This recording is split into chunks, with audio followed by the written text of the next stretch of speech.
ওয়ালাইকুম আসসালাম, ভালো আছেন? আলহামদুলিল্লাহ ভালো আছি ভাই। আমার 10,000 ইট লাগতো। ইট কোনটা নেবেন, 12 টাকার না 10 টাকার? কোনটা ভালো হবে? 12 টাকার পিস নিলে ভালো হবে।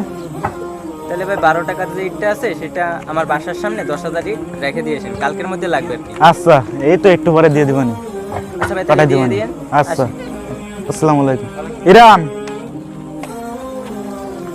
মিরাজ ভাইয়ের বাসার সামনে 10 টাকার 10,000 ইট দিয়ে আসো। 10 টাকার ইট কেন? উনি তো 12 টাকার ইট অর্ডার করেছিল।